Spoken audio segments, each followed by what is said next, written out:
Post-millennial, Trump surges ahead in battleground states of Michigan and Wisconsin, according to a new Quinnipiac poll. But let's just jump over to the battleground aggregates.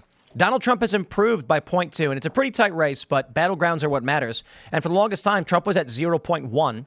He is now at 0.3. So I don't know how much that matters, but considering the bias, I think this heavily favors Donald Trump. The new poll from Quinnipiac, released Wednesday, shows Donald Trump gaining support and momentum in key battleground states of Pennsylvania, Michigan, and Wisconsin. Trump has surged in Michigan, is leading in Wisconsin, and slightly trails in Pennsylvania. Now, 2016, 2020, the battleground bias was 4 to 7 points.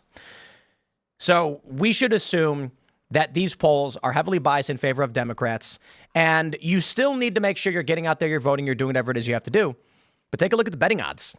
Donald Trump is now up 4 points, 51.3 to 47.3 on Polymarket. Trump is up 7 points. These are real-time decisions made by individuals trying to basically stating who they think is going to win. They reflect better than polls for a variety of reasons, but it's hard to know which to trust. Now, I'll tell you this. For polls, I say it's all garbage. Every single one of them garbage, because we know they're biased. You've got largely left. The pollsters are left-leaning. There are some that are right-leaning. Some are better than others. But for the most part, I don't trust any of them. Now, the betting markets are interesting. Some suggest that powerful interests are going to buy as many bets as possible on Kamala Harris to skew the odds in her favor so that people think the assumption of the public is she's going to win. But in aggregate, when you go to realclearpolling.com, and they combine all of the different betting markets, I really doubt anyone's dumping hundreds of millions to shift the market in this direction. The reality is, as soon as Kamala Harris started doing this press run, probably in desperation, her betting odds started to decline. Call Her Daddy, I think, was a big mistake. Huge. This is a lifestyle and sex podcast for women, and they're making a big deal. Like, why wouldn't Donald Trump go on this show? And I'm like, yeah. Self-respect? Well, it's not. It's just Donald Trump's like, what's the show about? And they're like, it's sex. And he's like, how is that going to help me? I'm not going on that show. Kamala Harris is like, I'll take whatever. They would bash him for that. They would have bashed him for going on there. Absolutely. Yes, they would have bashed him. Oh, they would have been calling Trump a pervert. Yep. Oh, he's sick. That's why he went on there. Yeah. With a young woman. Yeah, with a young woman. He's yeah. Oh, yeah. Come on. Like, Trump could not have went on there. I think we don't call women perverts often enough. Like, it is super pervy to be an older woman and go on some gross sex podcast. Yeah. Yeah. I think. What's the key demo for, like, what, or not the key demo, like, what's the demographic of Call Her Daddy? Is it like women I don't talk 20? Women who need and want abortion to be legal is for very obvious reasons. The thing is, it's just another case of Kamala Harris going to speak to pretty much locked in Democratic voters. Yeah. Right? I mean, we did see after the Call Her Daddy podcast reports where there were people being like, why are you making this about politics? We actually don't want this podcast to be about politics, which I think speaks to general American fatigue with politics. But the Call Her Daddy audience, like Elaad is saying, is effectively women in their 20s and 30s who are probably interested in a very liberal view of sex and a liberal view of dating, and therefore and some feminist undertones. Most women in that age demographic are already, this isn't my opinion, this is what polls show us, they're likely to be Democrats. And so Kamala Harris sort of did this thing which made the podcast less favorable among Americans who are sort of like, I don't want to mix politics into every aspect of my life. And then also she just talked to likely Democratic voters, so she's still not securing independents, moderates, or anyone else. Well, a lot of people do make fun of Kamala for, sleeping her way to the top, right? They say she slept her way into many positions. But I don't think she talked about that. Yeah, I know, but I'm saying, exactly. but hey, she probably was, that's probably why she went on. Kamala needed to be giving Alex Cooper the Call Her Daddy advice on how to sleep your way to the top, because Cooper also followed a similar path. Not as effective. Anyone who finds that offensive, why? If you're all sex positive, what's wrong with saying that? Why is that offensive? But if Kamala was smart, she's on a sex podcast while people in North Carolina are begging for help. She should have canceled all her interviews and then on the ground. Yep.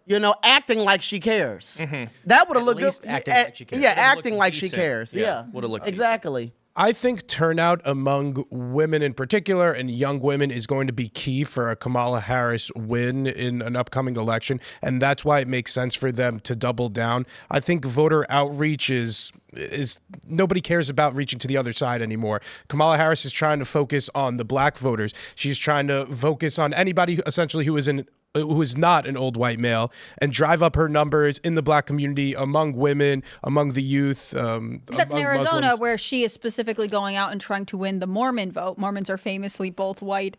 I would say a lot of them are older and then also conservative. I mean, they skew Republican consistently. I agree with you that she is trying to look at the demographics and say, in which key states can I motivate certain people? But I would just argue that with some of these appearances, Call Her Daddy in particular, but also going on The View and whatever else, like, she is talking to people who are, if they are going to vote, if they are motivated enough to cast a ballot, they are probably already voting Democrat. So she's not gaining anywhere. But she is pushing people away because it's a disgusting podcast. I mean, people know that this is a toxic podcast that gives women horrible advice, which is only going to hold them back in life. Yep. Telling women to do this disgusting, degenerate stuff does not help them find a partner. It doesn't help them find a husband.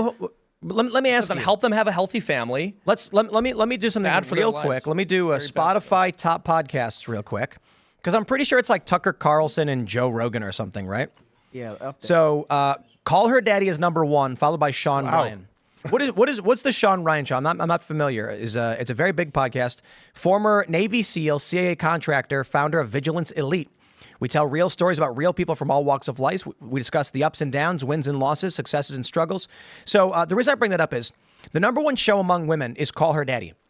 The number 1 show among men is Sean Ryan Show. Why is it? And Joe Rogan and Tucker Carlson, not too far after, Candace Owens, number 6. Guys listen to shows like this. We are talking about politics. We are talking about policy. We are talking about voting, what this country is going to be.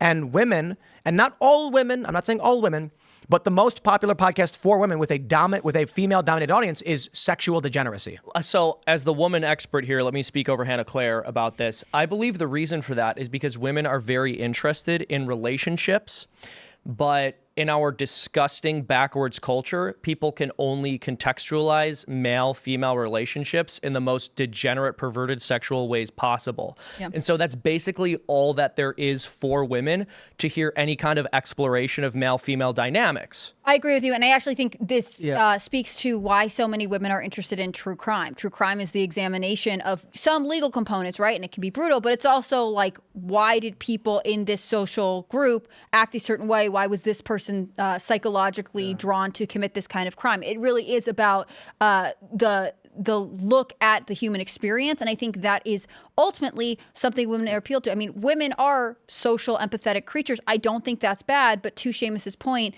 there are very few options in terms of like, what else can we look at? I know one of the fastest growing podcasts that I've listened to among women or had recommended to me is a show about gossip. And gossip is obviously stereotypically something women are interested, but it's really always stories about how people are interacting with each other. And I think these things are not necessarily bad. Women shouldn't be demonized for being interested in knowing how societies work. But I think it is sort of misguided. It's taking advantage of something. You know, girls will go to shows like Call Her Daddy because they're like, well, I want to be in a relationship or I want whatever. And the advice is not good, but no one is there to tell them like, hey, it depends on what you're looking for. If you want a very sex liberal, like feminist lifestyle, take this advice. But if it's not what you're looking for, then maybe this is not the podcast. I don't think we need to overcomplicate things. It's really simple. Sex sells across media, and this is a form of it. It's not explicit. She doesn't release any videos or pictures,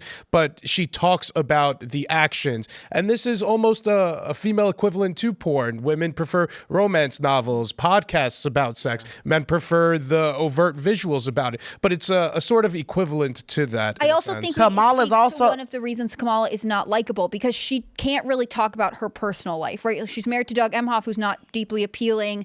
Who has sex with his nanny. Right, and he's got these kids, and like the first time around, they brought out the stepkids a lot. They're not really bringing them out like that. So she doesn't have this sort of personal story to sell to make women interested in her. But Kamala's also pushing the pro-choice thing, right? Mm-hmm. So she's going on a sex podcast, and her mind, she's thinking, okay, these women who watch this podcast, they're probably having reckless sex, and they're probably going to want abortions. So I'm going to go in here, and and I'm going to push that. Well, the thing is, I think too, that's it's fair. disingenuous, too, because I'm sure Kamala Harris had many great call her daddy type stories to share on the podcast. She could have talked about her relationships in San Francisco with different people. She had a lot of juice to give, but she didn't give any of that. She gave BS political answers. Well, instead of going on the Call Her Daddy podcast and talking about Call Her Daddy stuff, she shamed away from that.